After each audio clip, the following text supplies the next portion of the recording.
5월은 어린이날, 어버이날이 지나가면서 가족 간의 현금 오고 갈 일이 가장 많았던 달입니다. 여러분은 이번 달 부모님께 용돈을 얼마짜리 계좌이체로 보내셨나요? 아니면 반대로 취업한 자녀에게 고생했다며 생활비조로 몇백만 원 쏴주지는 않으셨습니까? 많은 분들이 가족끼리 몇십, 몇백만 원 주고받은 걸 가지고 국세청이 설마 세금을 매기겠어? 라고 생각하십니다. 맞습니다. 일반적인 사회 통념 수준의 용돈은 원칙적으로 비과세가 맞습니다. 그런데 최근 유튜브나 재테크 커뮤니티를 보면 아주 무서운 이야기들이 돌고 있습니다.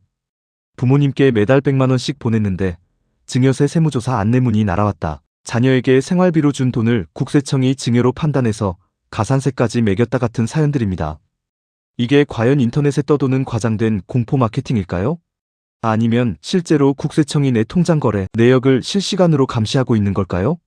오늘 미분경제학에서는 상속세 및 증여세법 제46조에 명시된 비과세 조항의 실체와 국세청이 어떤 수학적 기준과 빅데이터 시스템을 가지고 가족 간의 생활비를 증여세로 추징하는지 그 장부의 이면을 낱낱이 파헤쳐드리겠습니다. 오늘 영상 끝까지 보지 않으시면 여러분이 부모님을 위해 효도하는 마음으로 보낸 그 소중한 돈이 몇 년 뒤 징벌적인 세금 폭탄으로 돌아올 수 있습니다. 지금 바로 숫자의 진실을 시작하겠습니다. 먼저 법조문부터 냉정하게 뜯어보겠습니다. 우리나라 상속세 및 증여세법 제46조 제5호에 보면 이런 내용이 명시되어 있습니다. 사회 통념상 인정되는 이재 고우금품, 치료비, 피부양자의 생활비, 교육비, 그 밖에 이와 유사한 것으로서 대통령령으로 정하는 것에 대해서는 증여세를 부과하지 아니한다. 법만 보면 아주 아름답습니다. 피부양자, 즉 스스로 경제활동을 할 수 없는 가족에게 주는 생활비나 교육비는 세금을 안 매기겠다는 뜻입니다. 그런데 여기서 가장 큰 문제가 발생합니다. 세법 어디를 찾아봐도 사회 통념상 인정되는 범위가 정확히 몇만 원인지 숫자로 적혀 있지 않다는 사실입니다. 100만 원까지가 통념일까요? 아니면 자산가들에게는 500만 원도 통념일까요? 세법이 이렇게 애매하게 규정되어 있는 이유는 각각의 재무장부 상황이 전부 다르기 때문입니다. 그렇다면 과세관청인 국세청과 법원은 이 사회 통념을 어떻게 해석할까요? 대원칙은 딱 두 가지입니다. 첫 번째, 돈을 받는 사람이 스스로 생활을 유지할 능력이 없는 피부양자여야 한다는 점입니다. 예를 들어보겠습니다. 부모님이 은퇴하셔서 아무런 소득이 없고 연금도 나오지 않는 상태입니다. 이 상황에서 직장인 자녀가 부모님의 식비나 공과금을 쓰시라고 매달 100만 원, 150만 원씩 보냈다면 이는 명백한 피부양자의 생활비로 인정받아 비과세가 됩니다. 하지만 반대의 경우는 어떨까요? 부모님이 상가 건물을 가지고 계셔서 매달 수백만 원의 임대소득이 나오거나 공무원 연금을 든든하게 받고 계십니다. 스스로 생활할 능력이 충분한 부모님이죠. 이 부모님에게 자녀가 매달 100만 원씩 용돈을 보냈다면 국세청은 이를 생활비가 아닌 증여로 판단할 확률이 매우 높습니다. 자력으로 살 수 있는 사람에게 준 돈은 효도라는 이름의 무상재산 이전, 즉 증여이기 때문입니다. 자녀에게 주는 돈도 똑같습니다. 대학생이나 미성년 자녀에게 주는 학비와 생활비는 부양 의무에 해당하므로 비과세입니다. 하지만 대기업에 입사해서 연봉을 몇 천만 원씩 받는 성인 자녀에게 안쓰럽다면서 엄마가 매달 월세나 생활비 명목으로 200만 원씩 쏴줬다면 이는 자녀가 자력이 있기 때문에 전액 증여세 과세 대상이 됩니다. 많은 분들이 간과하시는 진짜 중요한 핵심은 두 번째 원칙입니다. 바로 그 돈이 실제로 어디에 쓰였는가, 즉 돈의 종착지입니다. 국세청이 세금을 추징하는 대부분의 케이스는 용돈의 액수가 커서가 아닙니다. 그 돈이 생활비로 쓰이지 않고 자산 형성으로 이어졌기 때문입니다. 세무 상담을 하다 보면 이런 사연이 정말 많습니다. 선생님, 제가 소득이 없는 부모님께 매달 150만 원씩 꼬박꼬박 생활비를 드렸는데요. 부모님이 그 돈을 아주 검소하게 한 푼도 안 쓰시고 5년 동안 모으셨대요. 그리고 그 돈 9천만 원을 이번에 제 자녀, 그러니까 손주 대학 등록금이랑 유학자금으로 보태 쓰라고 다시 주셨는데 이게 왜 증여세 대상인가요? 참 안타까운 상황이지만 세법상 이건 빼도 박도 못하는 증여입니다. 왜일까요? 부모님이 자녀에게 받은 돈을 식비나 병원비 같은 생활비로 직접 지출하지 않고 차곡차곡 모아서 예적금에 넣거나 주식을 샀다면 그 순간 그 돈은 비과세 대상인 생활비가 아니라 재산 형성 자금으로 성격이 바뀝니다. 국세청의 논리는 명확합니다. 돈을 안 쓰고 모을 수 있었다는 것 자체가 그 돈이 없어도 생활이 가능했다는 증거 아니냐는 겁니다. 따라서 생활비로 받은 돈을 쓰지 않고 통장에 묶어두거나 그 돈으로 부동산 갭 투자를 하거나 펀드에 가입하는 순간 상증세법 제46조의 비과세 방어막은 완전히 소멸합니다. 이 경우 성인 자녀와 부모 간의 10년 누적 증여재산 공제 한도인 5천만 원을 적용받게 되며 이를 초과한 금액에 대해서는 최소 10%에서 최대 50%의 누진세율이 적용되고 신고를 하지 않았기 때문에 무신고 가산세 20%와 납부지연 가산세가 매일매일 이자처럼 붙어서 장부에 청구됩니다. 여기서 합리적인 의문이 드실 겁니다. 그래, 법이 그렇다는 건 알겠는데 국세청이 일일이 내 통장을 다 들여다보는 것도 아니고 내가 용돈을 모아서 예금을 들었는지 주식을 샀는지 어떻게 아느냐? 실제로 국세청이 대한민국 모든 국민의 계좌를 실시간으로 조회하지는 않습니다. 은행법과 개인정보보호법이 있기 때문에 세무조사라는 공식적인 절차가 개시되어야만 계좌 추적이 가능합니다. 그렇다면 그 세무조사의 타겟은 어떻게 선정될까요?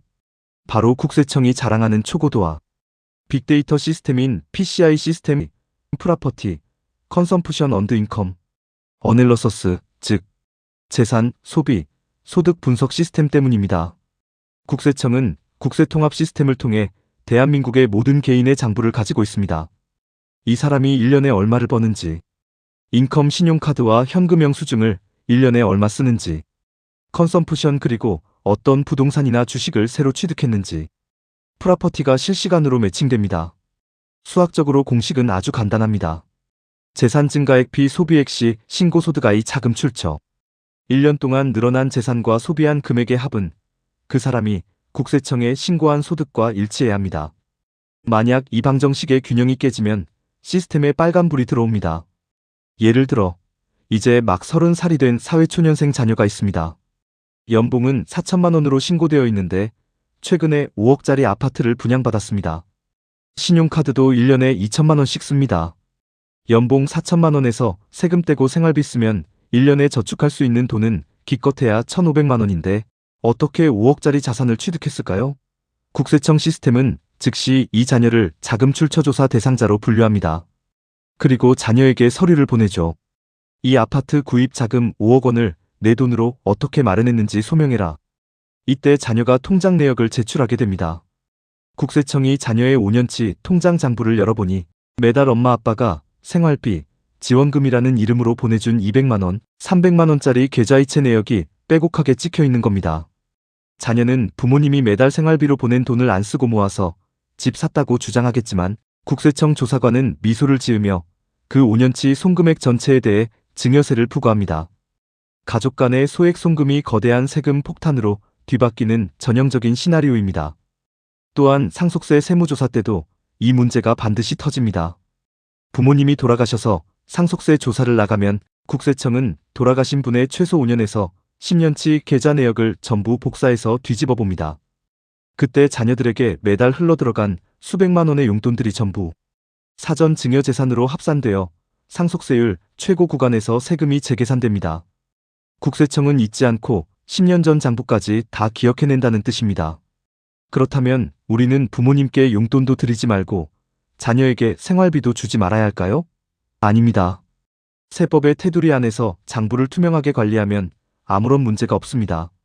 지금부터 국세청 세무조사관이 나와도 당당하게 대응할 수 있는 합법적 용돈관리법 3가지를 정리해드립니다. 첫째, 계좌이체 시 적요란을 적극 활용하고 실비 정산 형태로 송금하십시오. 부모님께 매달 돈을 보낼 때 그냥 이름만 찍어서 보내지 마시고 적요란에 부모님 병원비, 5월 아파트 관리비, 부모님 식비처럼 용도를 명확히 기재해두는 것이 좋습니다.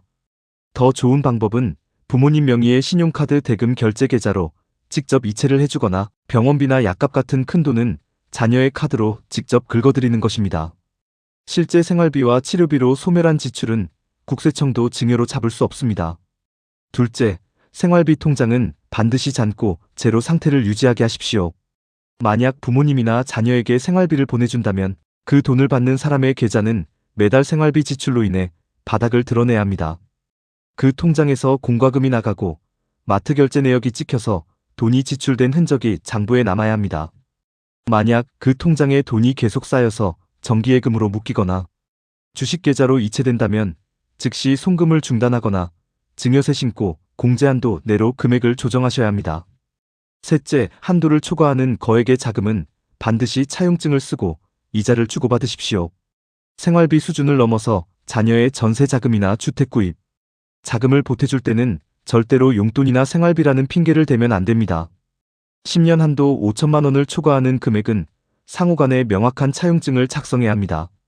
세법에서 인정하는 당사자 간 적정 이자율은 연 4.6%입니다. 다만 무이자로 빌려주더라도 전체 이자 금액이 연간 1천만 원을 넘지 않는다면 법적으로 괜찮기 때문에 약 2억 1,700만 원까지는 차용증상의 이자가 없더라도 원금을 정기적으로 상환하는 내역을 계좌 장부에 남기면 증여세를 피할 수 있습니다. 가족 간의 사랑과 따뜻한 마음이 세법이라는 차가운 수식과 만날 때 때로는 억울한 오해가 생기기도 합니다. 하지만 세법은 감정이 없습니다. 오직 장부에 찍힌 숫자와 증빙 자료의 타임라인만을 보고 판단할 뿐입니다. 오늘 영상에서 다룬 내용을 요약하자면 자력이 없는 가족에게 주는 실질적인 생활비는 비과세가 맞지만 그 돈을 쓰지 않고 모아서 자산을 사거나 자력이 있는 가족에게 준 돈은 예외 없이 증여세 대상이 된다는 점입니다. 아는 만큼 지키고 준비한 만큼 우리 가족의 소중한 자산을 합법적으로 방어할 수 있습니다. 오늘 준비한 내용은 여기까지입니다. 이번 달 부모님께 보낸 용돈 통장, 오늘 말씀드린 기준대로 다시 한번 점검해 보시는 계기가 되었으면 좋겠습니다. 오늘 내용이 도움이 되셨다면 구독과 좋아요, 그리고 소중한 가족분들에게 공유 부탁드립니다.